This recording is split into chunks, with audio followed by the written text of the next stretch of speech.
자기가 어떤 뚜렷한 소신을 가지고 가입했다기보다 네. 그러니까 저희 때만 해도 거의 그랬거든요. 네. 지인이 이제 뭐 해서 뭐 이거 그렇죠. 좋다라고 네. 하거나 뭐 부모님이 추천하거나 그러면 그냥 하잖아요. 네, 맞아요.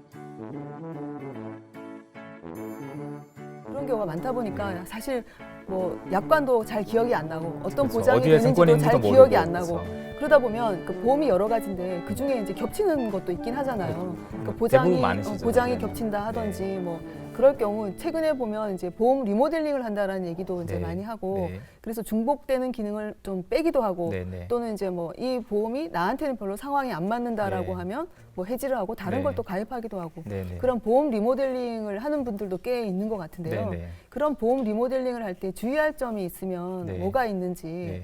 그리고 오히려 리모델링을 안 하고 네. 그냥 내버려 두는 게 나은 보험도 있는 건지 아, 그게 그럴 수 좀 있죠. 네. 궁금합니다. 네. 네.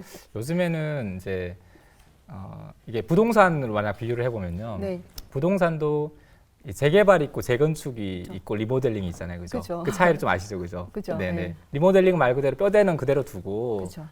다른 부분들 이제 위주로 이렇게 리모델링하는 네. 거고 그렇게 할 수 없는 상황이라고 하면 네. 재개발 재건축은 말 그대로 다 이제 철거하고 새로 하는 거잖아요, 그죠? 새롭게 하는 네, 거죠. 새롭게 하는 네. 거죠. 보험도 제가 이렇게 고객들 만나서 이렇게 상담을 네. 하다 보면 그러니까 리모델링만 해도 되시는 분들이 있고요. 네. 이걸 아예 재개발처럼 재건축처럼 아예 새로 해야 다 되는 이렇게 거예요? 갈아 엎어야지 되시는 분들도 아, 있으세요. 네. 네, 최근에 제가 이제 다른 분 소개로 인해서 만나서 상담한 고객도 약간 재개발이 필요하신 분이신데 아, 네. 이분은 50대 후반이신 여성분이시고 네. 한 달에 보험료를 한 250만 원 내고 계세요. 돈을 잘 버시나 봐요. 근데 지금은 이제 250만 원. 지금은 어쨌든 본인 네. 소득에서 굉장히 높은 구간에 있으신 거죠. 왜냐하면 네. 이제 퇴직이 가까워 오셨으니까 아무래도 네. 계속 연봉이 올라가셨으니까. 네. 근데 이분의 문제는 대부분의 보험이 다 상해 보험 위주로 되어 있으세요. 위험한 일을 하시나요? 아니 영업 쪽으로 사무직이세요.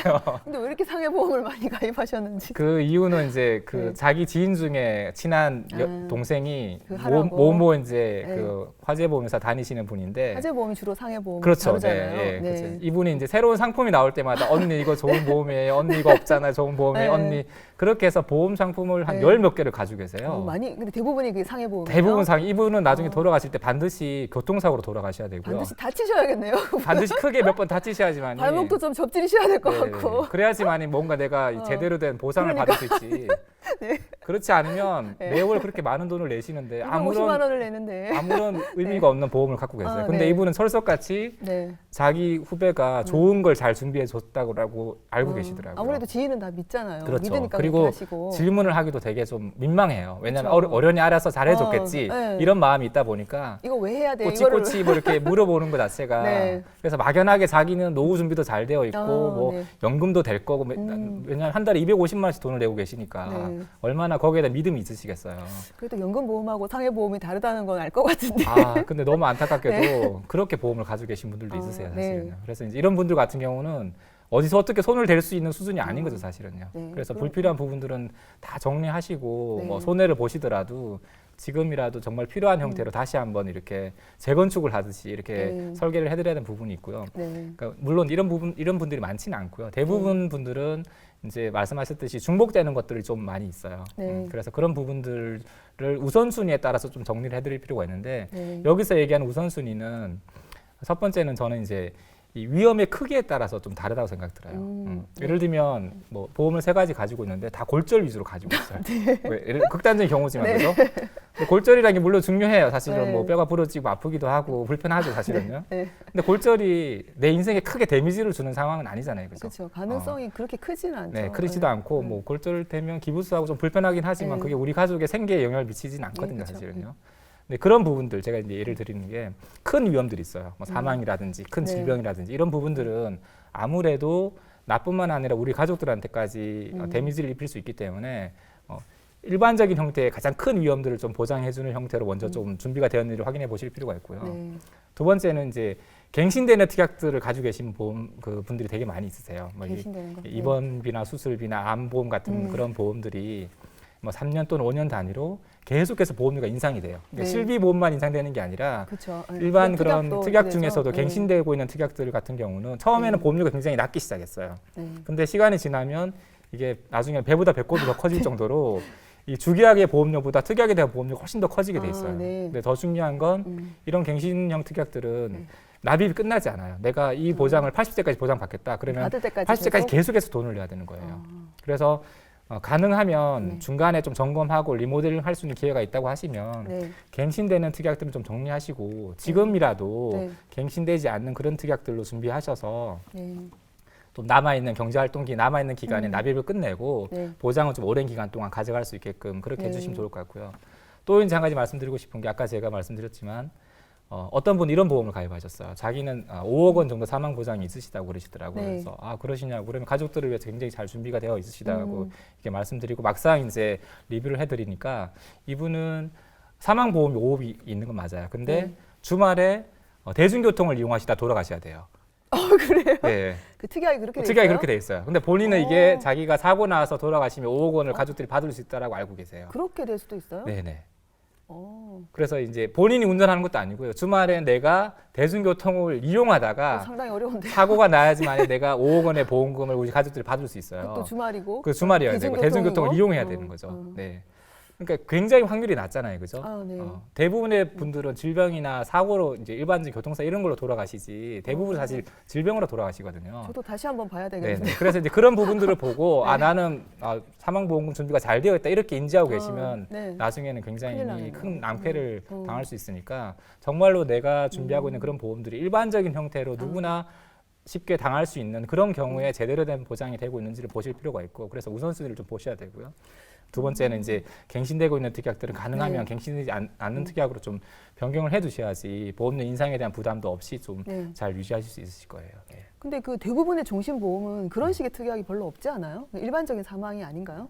그렇게 까다로운 특약을 거는 주로 게 이제 손해보험 회사에 있는 사망 보장 특약들이 그런 경우가 많이 있을 수 있어요. 아무래도 손해보험 회사이다 보니까 네네. 이제 상해라든지 사고라든지 근데 그것도 일반적인 사고가 아니라 굉장히 특수한 경우에 대한 사고만 보장해 주는 경우도 있고요. 그래서 너무 그런 특수하네요. 부분들에 대한 경우는 좀 충분히 잘 그 내용을 인지하셔야지만이 되고 네. 그런 부분들을 어떻게 보면 사실 정리의 대상이 되겠죠. 내가 그렇죠. 그런 확률이 얼마나 되겠어요, 사실은요. 그죠? 본인도 잘 모르고 있었을 것 같은데. 네네. 그렇죠. 그랬을 경우에만 보장이 된다는 거. 네네. 그리고 이제 작년부터 상당히 좀 주식 시장이 좀 뜨거웠잖아요. 그렇죠. 네. 요즘은 약간 숨고르기 들어가긴 했지만 네. 근데 이제 지금 같은 시장에 주식 네. 투자를 직접 하기는 좀 상당히 부담스럽거든요. 네. 평소에 좀 자신이 없기도 하고 네. 많이 해보지도 않은 사람들은 네. 그럴 경우에 이제 지수형의 투자를 한다든지 뭐 간접식으로 해서 펀드형으로 가입하는 경우가 꽤 많이 있잖아요. 네, 그렇죠. 네. 근데 보험 상품에도 그런 상품들이 있잖아요. 네, 네. 그러면 그렇게 내가 주식을 이용해서 은행 금리보다는 높게 네. 물론 이제 원금 보장이 안 된다는 네. 단점이 있긴 하지만 네. 좀 더 수익률을 추구하려고 한다면 네. 보험 상품을 어떻게 이용하면 될까요?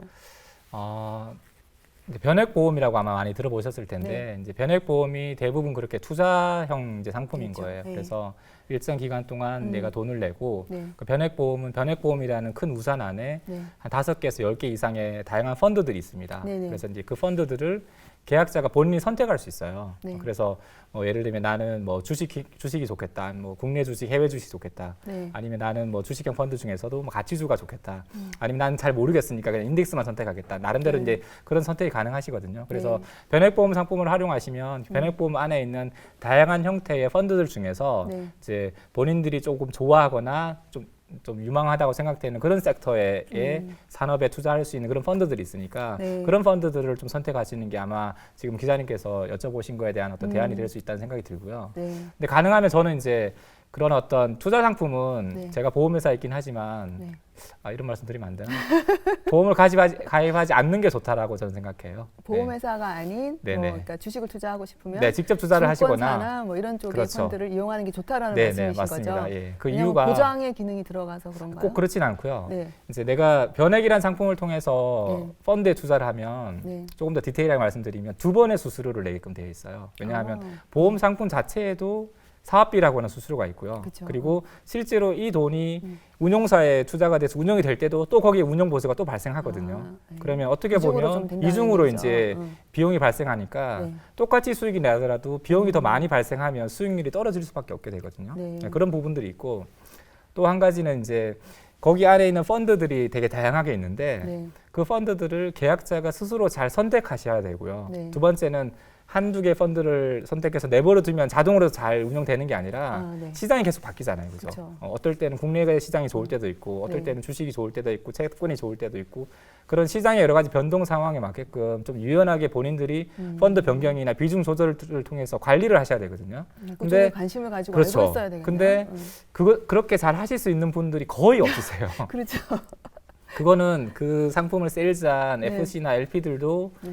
쉽게 해줄 수 없는 영역이에요. 왜냐하면 네. 워낙 다들 바쁘고 또 네. 고객을 쉽게 만날 수 없고 또 네. 이 시장이라고 하는 건 누가 쉽게 예측할 수 없는 변수들이 너무 많거든요. 네. 그래서 계약자 스스로가 나름대로 자신만의 투자 철학을 가지고 네. 내가 그 펀드들을 보면서 전체적인 비중들도 처음에 잘 정한 다음에 시장이 바뀌면 비중도 좀 바꿔가면서 계속해서 네. 관리를 하셔야지만이 네. 원래 내가 원하는 소기의 목적을 달성할 수 있는데 네. 제 경험으로 보면 100명 중에 99명은 처음에 변액보험 한번 가입하신 다음에 네. 한 번도 그런 거에 관심이 없으시고 신경을 안 쓰세요. 네. 그냥 막연하게 내 돈이 잘 운영되고 있겠지. 음. 근데 그렇게 관심을 갖지 않으면 사실은 네. 어떻게 보면 다른 펀드들은 성과가 좋은데 내가 선택하고 있는 펀드가 성과가 안 좋을 수도 있거든요. 네. 그러면 시간이 5년, 10년 지나고 나서 내가 원했던 어떤 그런 목적을 달성하지 못할 수도 있거든요, 사실은. 네. 그래서 그런 측면에서 오히려 그런 변액보험이나 이런 걸 활용하시는 것보다는 네. 차라리 직접적인 시장에서 우량한 주식을 사시거나 아니면 ETF처럼 그냥 지수에다가 투자하시는 게 어떻게 보면 비용을 더 줄이시면서 꾸준히 투자할 수 있는 방법이 되고요. 다만 이 두 가지에서 큰 차이 중에 하나는 네. 내가 직접 투자하는 건 직접 내가 주식이나 ETF를 사야 되잖아요, 그죠? 그렇죠. 네. 그 사야 되는 행위 자체는 매월 꾸준히 반복적으로 하셔야 되거든요. 그렇죠. 근데 그걸 못 하시는 분들이 굉장히 네. 많으세요. 음. 그러니까 보험을 가입해두면 네. 자동이체가 되기 때문에 네. 어쨌든 알아서 매월 정해진 날짜에서 투자가 이루어지는데 그렇죠. 내가 직접 주식을 개별 주식이 됐든 ETF가 됐든 주식을 사게 되면 사고 팔고 해야 사고 되잖아요. 팔고 뭐 팔지 않더라도 사는 네. 행위 자체도 어쨌든 내가 매월 한 번이 됐든 두 번이 됐든 직접 해야 되잖아요, 그죠?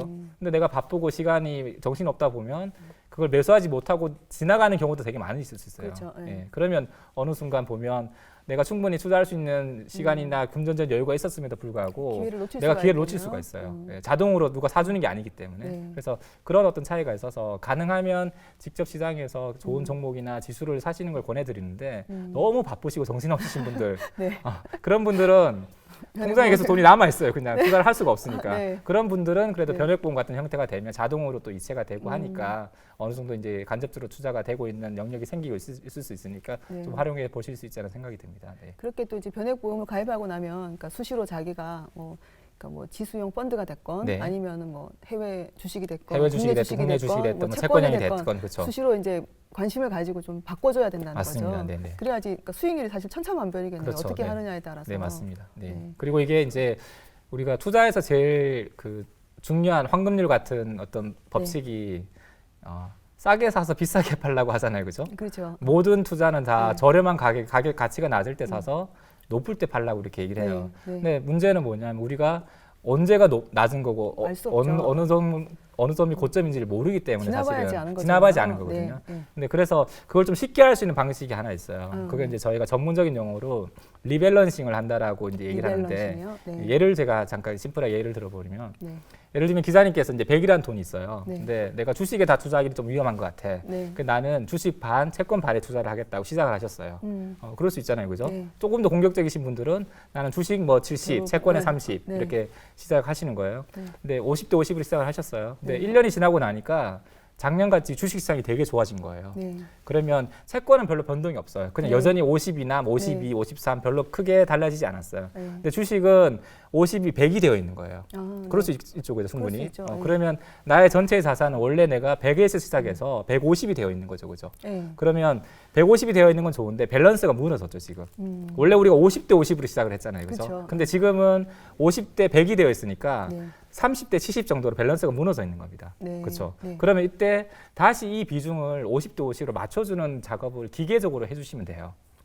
어떻게 하면 되냐면 주식에 25를 팔아서 네. 다시 채권에 25를 사면 되는 거예요.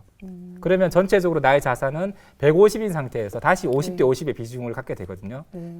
이 상태에서 또 시간을 좀 지나 보는 건데 이번에는 시장이 주식시장이 안 좋아졌어요. 네. 그러면 어떤 일이 생길 수 있냐면 내 채권의 75는 여전히 75예요. 주식이 쪼그라들 수 근데 있죠. 주식이 쪼그라들 수 있죠. 그죠? 주식이 예를 들면 원래 75였는데 네. 얘가 갑자기 반토막이 나서 30이 되어 있는 거예요. 네. 그러면 나의 전체 자산이 채권의 75에서 다시 주식이 30이 되어 있으니까 105로 되어 있죠, 그죠? 네. 105로 되어 있는데 이번에 비중이 채권의 비중이 더 많아졌어요, 그죠? 네. 그러면 이때 다시 채권을 팔아서 다시 주식을 사는 거예요.